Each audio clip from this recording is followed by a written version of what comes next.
the matter, Hangman? Can't sleep. Cowboy shit! I need my older brother! Who the fuck is Griff Garrison? God damn it! Baby, back real.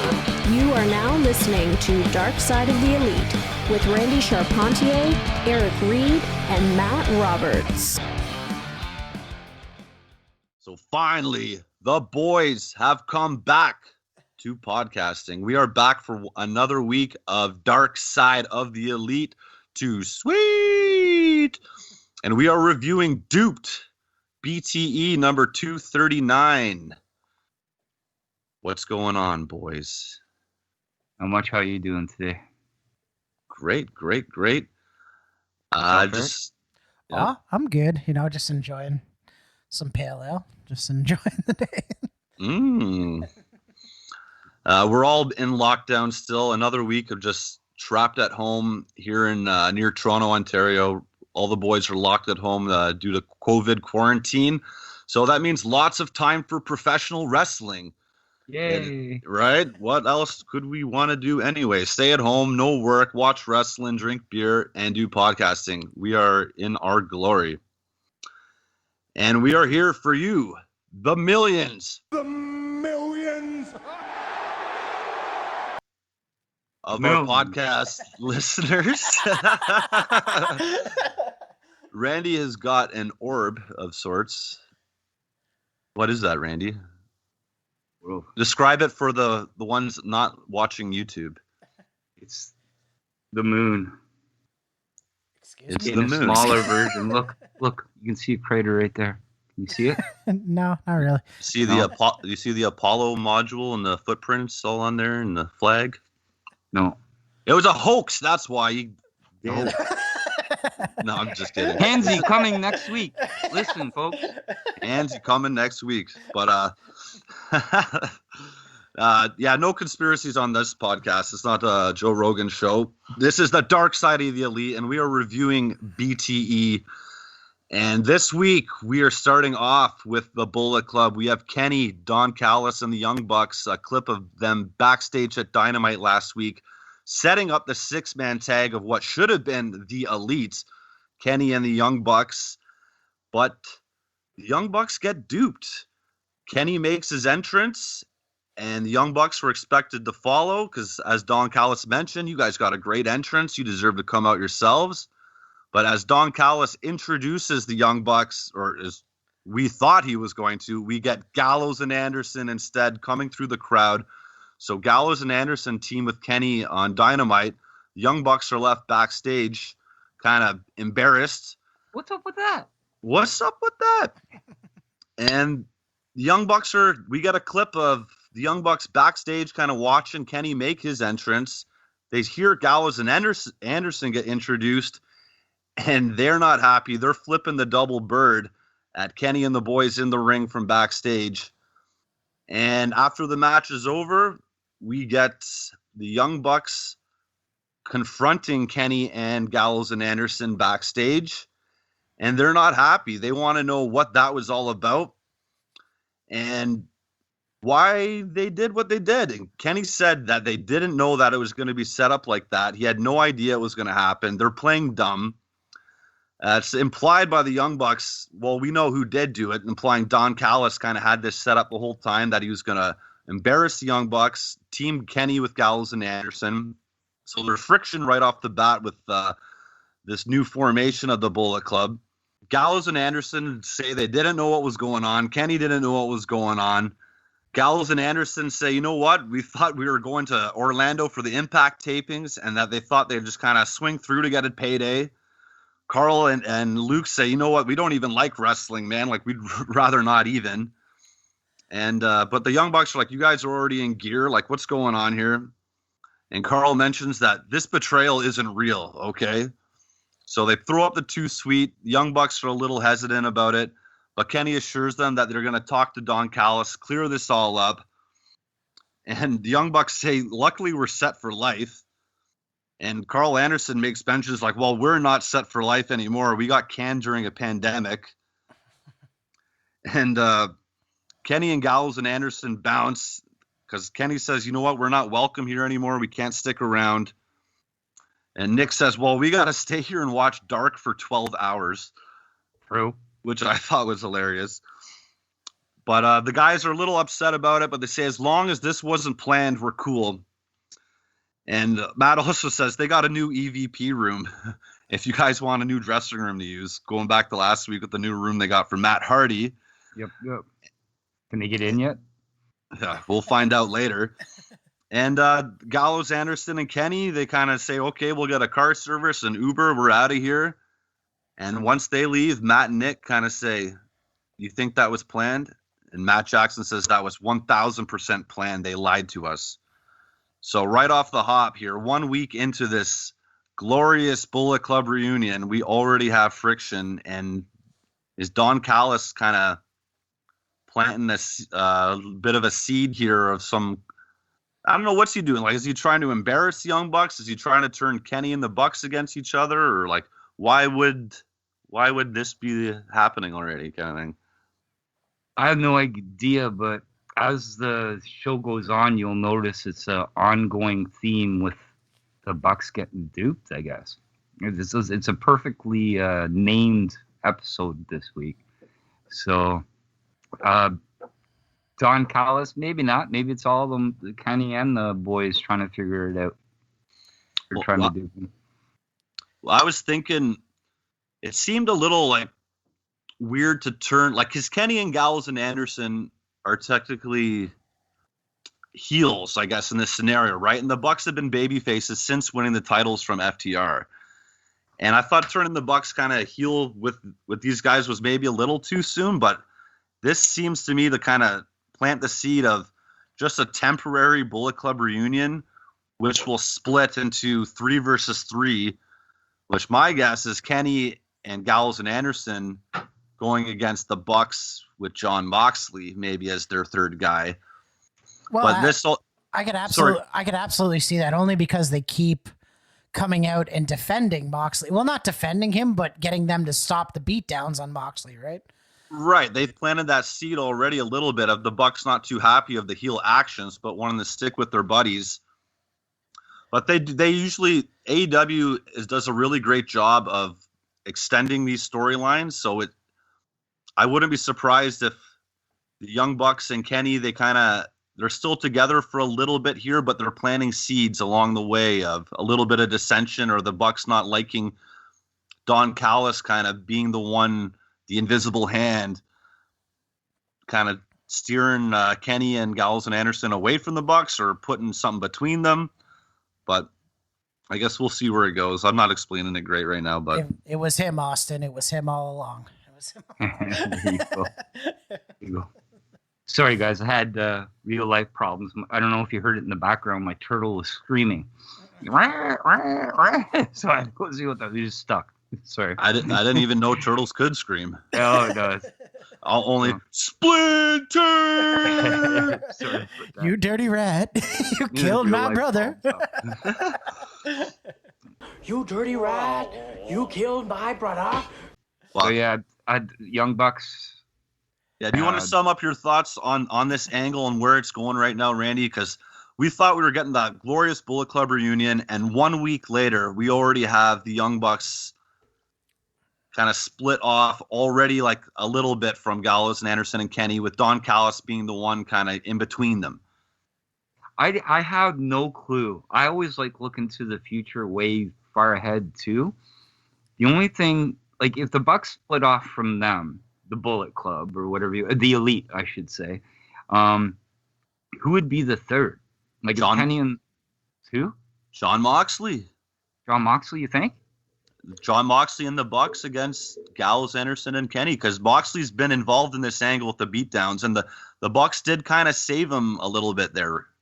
Do you think, though, that after John Moxley being part of a trio, we'll call it, in the past, that he'd want to do it? I think he's more of an independent type guy. It's only my opinion, but not to make a full-fledged stable, but if there is a match here to be where it's the Bucks going against Don Callis's version of this Bullet Club here, where if the Bucks say we've had enough of Callis's bullshit, And if you had to make a 3-on-3 match, who that third to team with the Bucks would be right now, with Moxley still being involved in this storyline, to me, it seems to be him. And that would be a great main event. That could main event a pay-per-view easily. Yeah, Revolution or something. That could be that.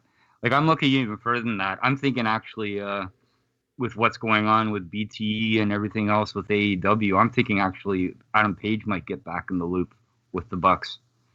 The long-term storytelling in AEW, I could totally see that all circling together. This could go weeks, but it seems like, because it's a heel stable with Callis, Kenny, and Gallows and Anderson, and the Bucks are still kind of hanging on as baby faces, right? Yeah. So if the Bucks are still going to be baby faces representing AEW, maybe that's the way it goes. But I could be made to look definitely be baby faces in this role, right? Exactly, right. So it could be made to look foolish projecting all this stuff, but that's why we love wrestling. We'll see where it goes. Next clip of the show, we have Jeff Jones with Nick and Matt, and they have the cardboard cutouts that they were putting in as seat fillers at the Jacksonville Jaguars game. And Matt Jackson brings back the autograph face for a second week in the row and signs the cardboard, and he lets us know it's back. So quick little clip there. And moving on, we have the boys in the Dark Order, in the Dark Order lair. And we got Stu Grayson on the phone saying he needs a real horse made of chocolate, not dipped in chocolate, but made of chocolate. A real horse, Dud. And you may be wondering. Oh, man. A real chocolate horse. So you may be wondering why he's trying to get a chocolate horse, but Evil Uno lets us know, everyone calm down. We have 2 days until Adam Page joins the Dark Order. So the guys are getting a celebration ready, a party ready for Adam Page. And Evil Uno says he's getting him an inflatable castle like his 4th birthday, which he doesn't remember, but he's seen pictures and it looks really cool. I'd like a bouncy castle. Who doesn't like a bouncy castle? I do. John Silver even says that Hangman loves to bounce, but Cole Cabana says Hangman hates bouncers. And as a drunk cowboy, that kind of makes sense. Hangman's probably punched out a few bouncers in his day. True. Acting all daddish again, eh? Acting all daddish. That's right. He's trying to get the dad gimmick over. But Alex Reynolds looking for a catchphrase. He says he's getting real-life mermaids for Hangman's party. Would they be Pacific or Atlantic mermaids? How dare you insult me thinking I'd get Pacific mermaids? Oh. Atlantic mermaids are my life. And he wants to know, is that a good catchphrase? Atlantic mermaids are my life. That's a good one. Catchphrase number 1 of the episode. I would think how dare you insult me is a better one. There's so many options. There's so many options for that. Atlantic mermaids, I don't think that one will fly, but it was pretty funny. I didn't know there were Atlantic and Pacific mermaids, but now that I think about it, I guess so, right? Have you ever seen a Lake Ontario mermaid? Oh my God, where are you going with this? Nowhere. No. Oh my goodness. Okay, so no, I love it. Cole Cabana, he says he's got the plates, the utensils. He's going to get some 2 liters of Pepsi or Coke. And 10 says, don't worry about it. I got the Coke. Our man has the Coke again. He's always got the party favors. That's it. And Cole Cabana being the dad, bringing the utensils, plates, and Pepsi, right? That's right. But you should kind of put a kibosh on the Coke. What kind of dad lets that fly? But we asked number 5, what is he gonna do? Come to my trailer park. 5, Alan Angels. He wants to get cowboy boots made of bacon, but the boys point out he's wearing an I hate bacon tank top. 5 says not that he hates bacon. They got it. Bacon has a toxic fan base. He hates the fan base more than bacon itself. That's a terrible thing to say. I disagree, by the way. I love bacon. Yeah, I love bacon too. But do you love bacon's fan base? Yes, I do. Would you guys like to meet after this discussion? We'll have some bacon on the porch. We're not allowed. We're in lockdown. We'll be 18 feet apart. I'll be at the end of the driveway. Throw some bacon my way. And then we get Anna, what do you got? Anna! What? Are you doing anything? What are you getting? What are you bringing? I got nothing. That was the best only because she's corpsing the entire time, and then you see her do this, and then you see Colt grab her hand and pull it away. So she has no choice but to not break. Yeah, she broke again. She keeps breaking. It's great seeing Anna break all the time. I love it. That's exactly what I wrote down. That's so funny. Yeah, she breaks all the time. John Silver, he says he's got a big crazy banner when hot cheerleaders come out dancing like this. Ooh, ah, ooh, ah. So he's been working on his dance. He's got the cheerleaders coming for Hangman. And then all of a sudden, speak of the devil, Hangman enters the scene. And the whole Dark Order all together say, Adam, get the fuck out of here. Because he's not supposed to be hearing about their surprise party plans. So Hangman takes off. And the Dark Order is so excited. So he's going to be so surprised for his party. And claws up, friends. So I guess it's claws up. We've been saying paws up this whole time. But I guess it's both, right? It's both. It's both. Well, why the hell would you want to kick somebody out even though you're doing a party for them when you try to get them in? That wasn't a smart move, Dark Order. Well, they don't want to ruin the surprise. You change the subject. We do, Matt, we do it with Eric all the time. This is why the Dark Order needs Zane 66 and to clear some of this type of stuff up. That's it. Right, Eric? What? Fuck you. You just told me. You like bacon, right? I love bacon. Oh, there you go. Next scene. This was a weird little scene that maybe I'm missing something on, but we get Allie the bunny. She walks past Brendan Cutler. They say, hi, how are you? And when Brendan's not looking, she gives him the double bird from behind, and that's the scene. You know what I wrote? What the fuck is going on? That's all I wrote in that. I remember it. Was there something between the Ali and Brendan Cutler that I'm forgetting about that would the last thing that was on BTE that would even remotely kind of tie these two together wasn't it 2 weeks ago or last week when she was like, I'm looking for Cutler. Have you seen him? That's right. That's it. That's the only thing I could think of too. I can say this one thing about it though. Remember I told you they all play video games on the Sunday, right? Uh-huh. I've watched them, and Brandon purposely tries to beat Ali at the games every single time. So if they're playing Among Us, mini putt, whatever it may be. Oh, yeah, she did golf with friends on Sunday, right? That's right. Yeah. Remember in there, make it like, I got to beat Ali type thing? Yeah. So that's the only thing I can presume. That must be it. I have no clue. So this is where the worlds kind of intertwine. Where if you're not watching them on Twitch and you're watching BTE, you have no clue, like me, of what the hell this is all about. It's actually kind of smart. It's like good cross promotion, right?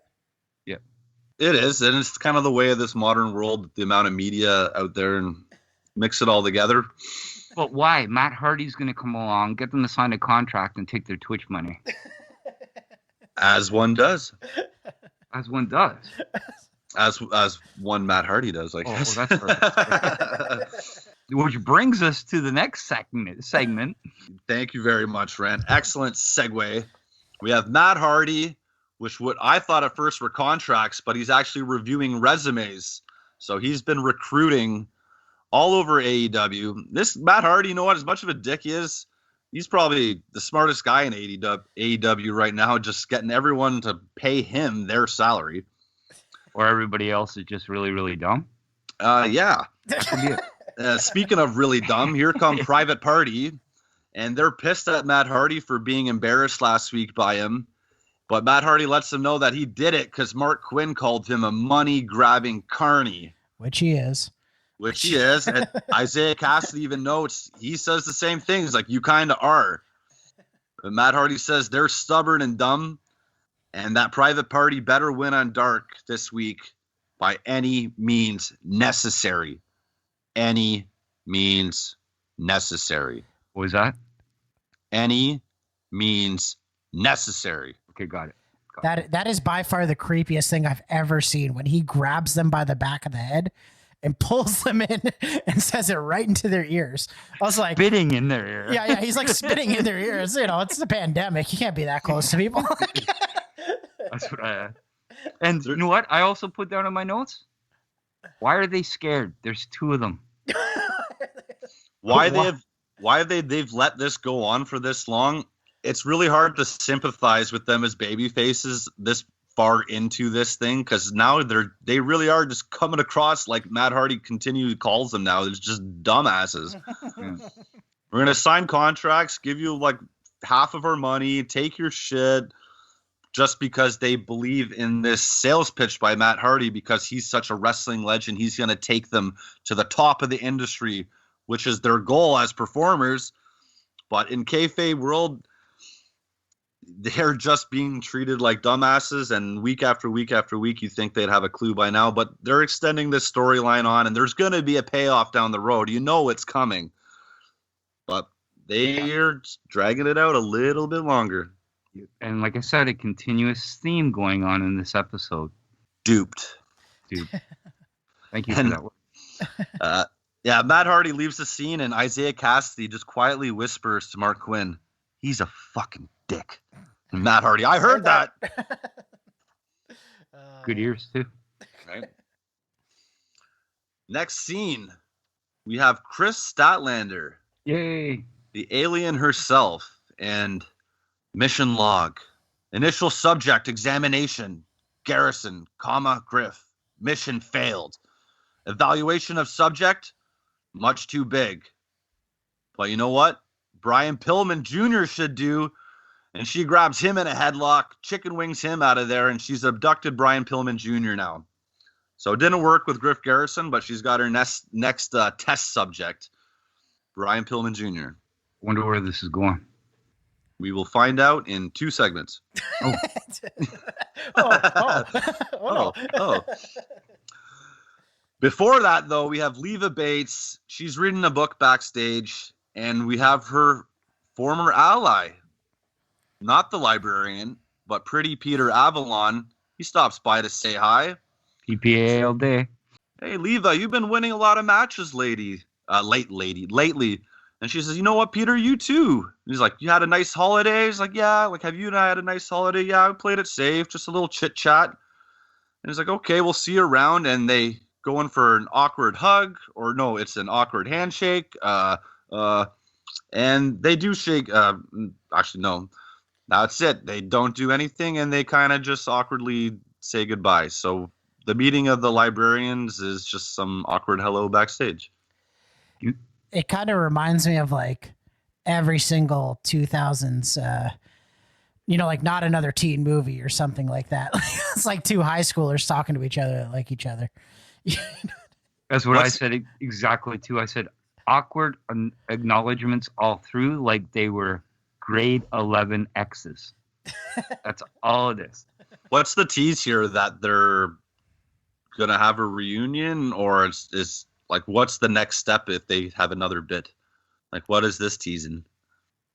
Marriage, next year's beach blast. I'm joking. I don't know. Again, if they do get back together, imagine if they lose. They're better apart.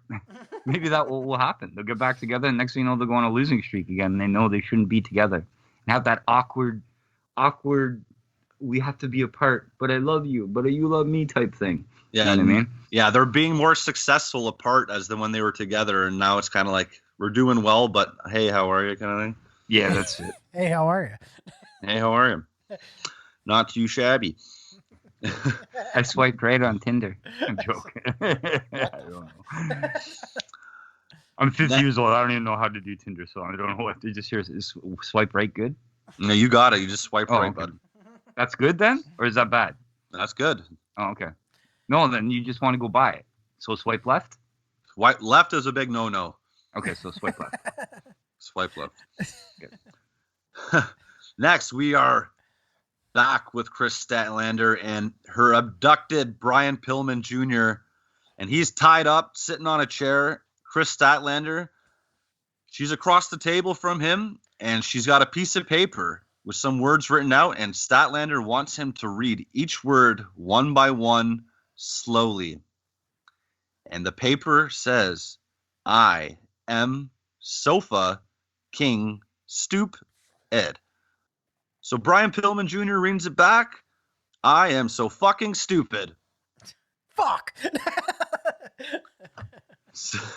So this is what Chris Statlander wants to abduct people for, to make them read jokes and embarrass themselves. Brian Pill, right? I got you good, fucker. I got you good, fucker. Oh, shit, I got you good, you fucker. Brian Pillman Jr. is pissed off. Untie me. Statlander says you're not even tied up, even though he clearly is. Got his hands bound behind his back by something. And she says, get out of my lair. Get out of my fucking spaceship. You're all up in my asteroid. And Brian Pillman Jr. runs away. And so her first successful test has been completed. This is dumb. So fucking stupid? Yeah. Oh. Yeah, I read it 3 times on it. I agree. No, I agree. I totally agree. What do you think, Eric? I don't know. I'm confused. So, like, I get her whole gimmick is that she's an alien or whatever, but I don't know. I'm not really feeling it. I'm not really a big Statlander fan to begin with, so maybe I'm the wrong audience for this, but I feel with her though, she is a great wrestler, but she should just go with the flow and not. It seems like she's reading off a script when she says it. Am I making sense? Yeah. Almost like the microphone, the earpiece in your ear type thing, and that she's reading it off. She should just be more herself, and that's supposedly the way she is. Like, she's a little weird, like all of us, but I don't know what about that segment had anything to do with her gimmick of being an alien. She's testing people. Maybe somebody's going to read it out differently. She'll show the paper, and then next thing you know, she'll come to Luchasaurus and it'll say, I'm the smartest man alive type thing. You never know, right? Speaking of the big dinosaur himself, we have Luchasaurus up next, and he's in the new EVP dressing room.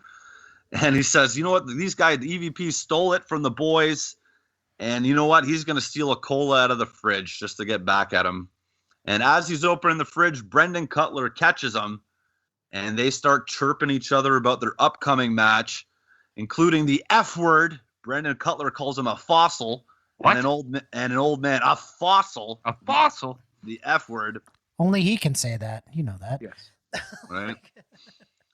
And so a little segment here, hyping up their match. Is it going to be tomorrow on Dark? This week on Dark? Yeah, it's this week. I don't know. That's actually probably going to be a good match. Probably won't be one of the better matches on Dark this week. I do like the dragon versus dinosaur aspect. That's pretty funny. It's pretty cool. Yeah, it is. But this could be the end of Brendan Cutler's winning streak. We'll find out. I could see Cutler beating Luchasaurus. I could too. Somehow, right? Somehow. Any other thoughts on this little program here with Cutler and Lucha? Oh, I like it. I just again, remember we talked about it last week. Watch Lucha squash him in like 3 seconds. I don't put a bad name out to dragons everywhere, but it might happen. You never know. Dragons everywhere. Game of Thrones, they could have had it ended in like what 10 minutes in an episode if that was the case. But yeah, I guess I'll watch the match tomorrow for sure. It does have me interested. I predict Cutler squeezes this out somehow, because I think the storyline with Cutler's winning streak and stuff, if Lucha just crushes them, it's like, then where do you go from there? What does Luchasaurus get out of that for that quick win? And Cutler's whole gimmick right now is just shut right down. But he can start being the big man that he is, right? He is the size of Wardlow. He is the size of Lance Archer. Why not start pushing him as a big man? If you were to do that, I think there's a better way to do it than crushing Brendan Cutler on Dark. True. Like, I would have Luchasaurus beat someone credible on Dynamite.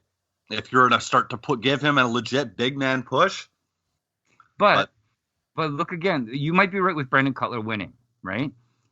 With Dark, like I said, I'm going to watch it tomorrow, and I think a lot of people are going to watch it tomorrow for that match. The same reason that we talked about Britt Baker in the previous about the waiting room, right? Now it's on Dynamite. So this might be the point where Brandon Cutler does beat Luchasaurus. Like, I'm going either way on this. And get up to Dynamite. We see him a little, maybe do a run for the TNT Championship. But I don't know. We'll have to find out tomorrow. And it got me interested in watching. So that's pretty good if you're going to get all those people into watching in that. So, last thing I'd say about that is, if you remember last week, Matt Hardy was offering him 3 contract Cutler to get him up to Dynamite. So, and he would have to beat Luchasaurus to kind of get to that aspect, right? So, yeah. Moving on from there, we have our favorites. We have Kip Sabian and Leva Bates still going on about this video game stuff. And finally, Leva Bates comes clean. I let you win, Kip.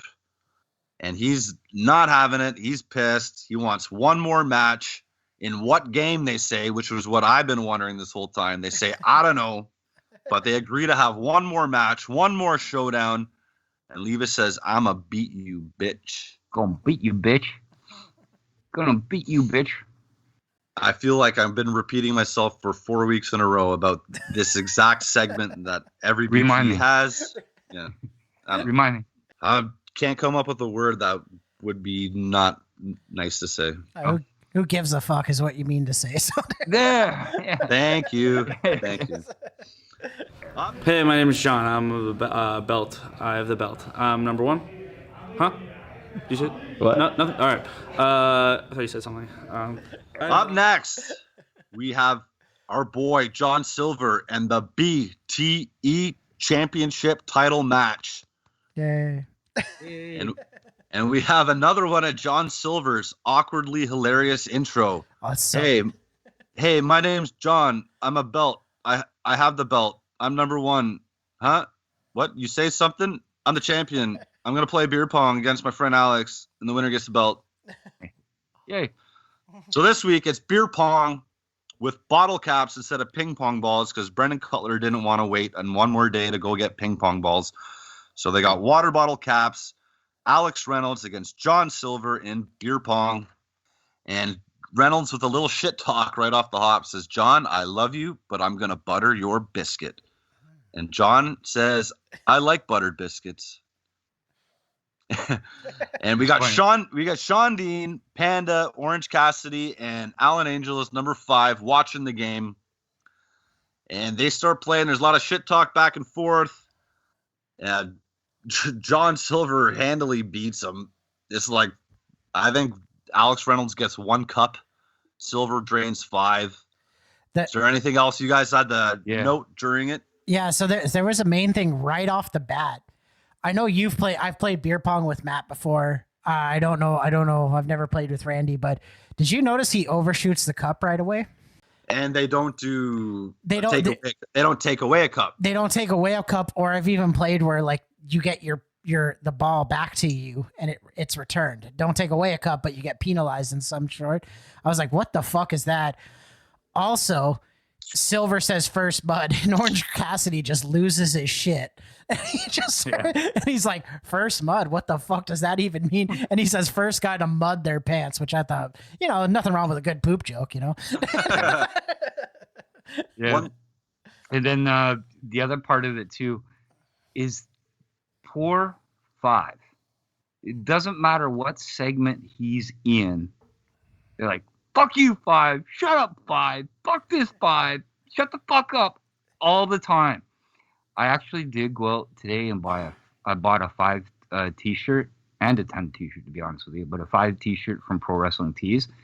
And I feel so sorry for that guy because no matter what he does, he's always getting shit on. The second thing is, I think they were hammered, and this was like 4:30 in the morning because they all didn't look like they were fully there. This is probably like the 5th BT title match segment they had filmed in a row. Yeah. Something like that.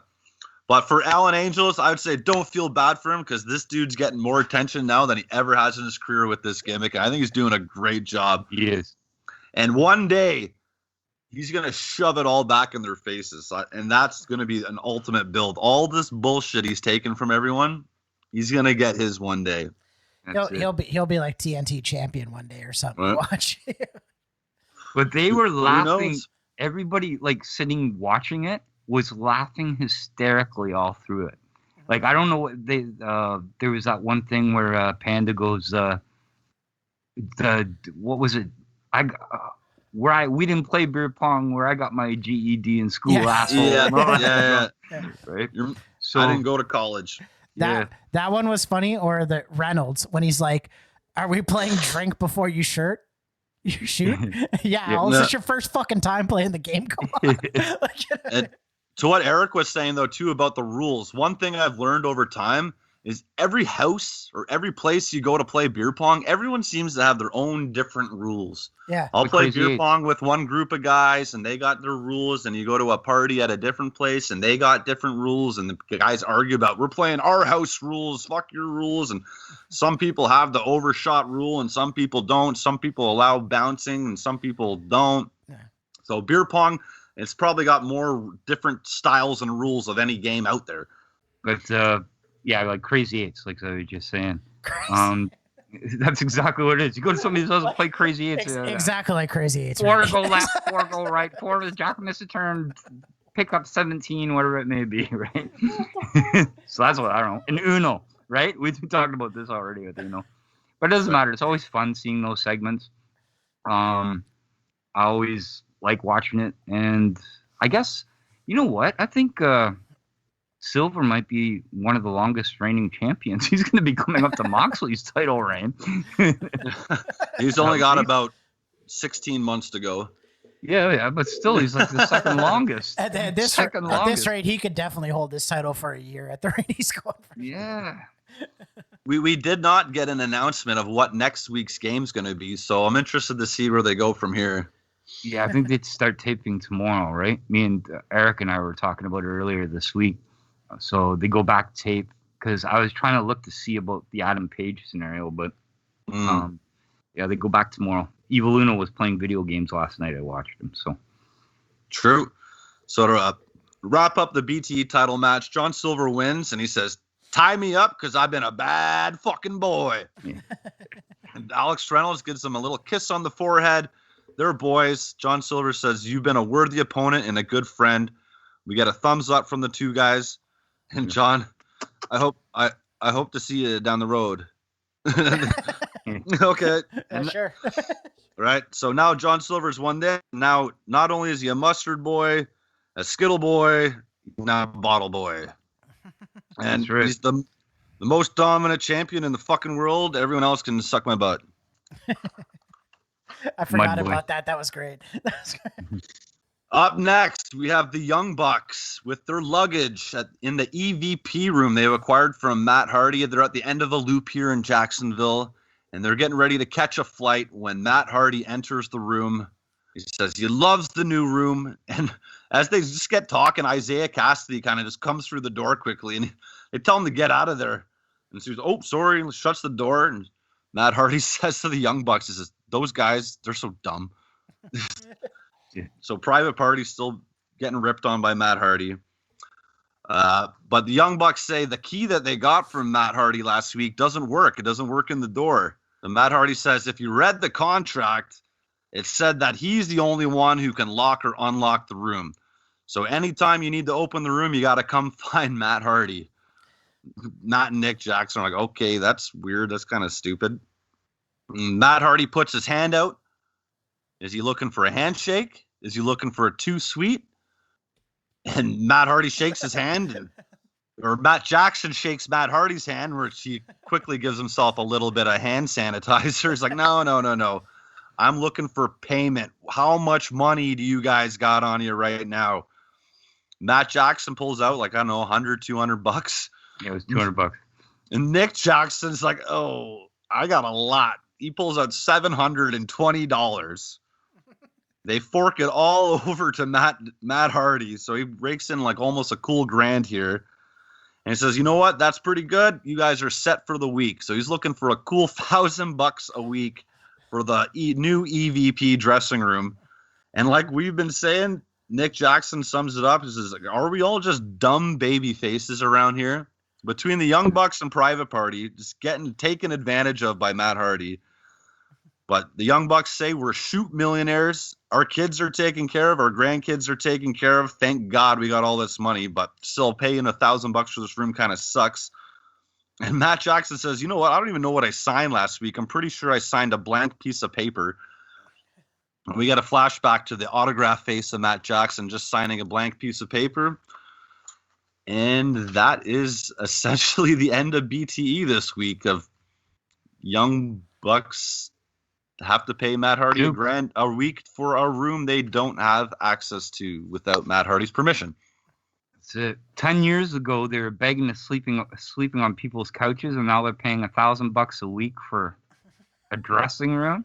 Man, their pay scale went up pretty good. It's all about forward progress, you know what I mean? Forward progress.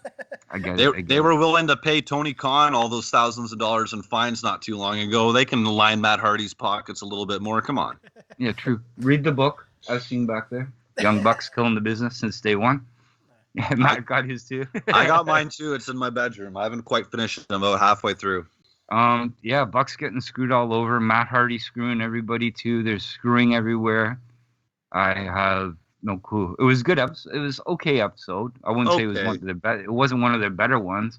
No. I'm looking forward to Wednesday, and I'm looking forward to next week, especially with Adam Page's answer. What about you, Eric? What did you dislike about it? It was a good episode. I mean, Dark Order is always good. So I mean, like any Dark Order bit that we kind of seen today was good. Especially the BTE Championship match was great. I like the whole idea of Silver and Reynolds versus each other, like this, because they have good chemistry in general, right? Right. And not to mention, I don't know, you kind of get the hype up on the Luchasaurus match. You know what I mean? Luchasaurus and Cutler match.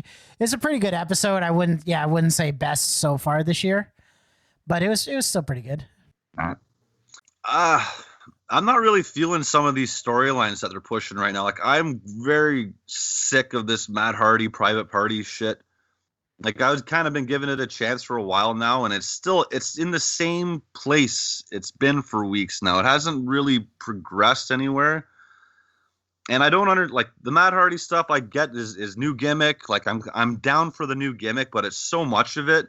And now, like, the Young Bucks have this great thing going on with Kenny, Don Callis, and Gallows and Anderson, but they're also now tied up with this goofiness with Matt Hardy of signing a fake contract for a dressing room. And, like, I don't know. It's like, it's not that funny, not that entertaining. Where is it going? Like, it just makes, I don't know, the Young Bucks and Private Party look like idiots, and that's supposed to be the punchline.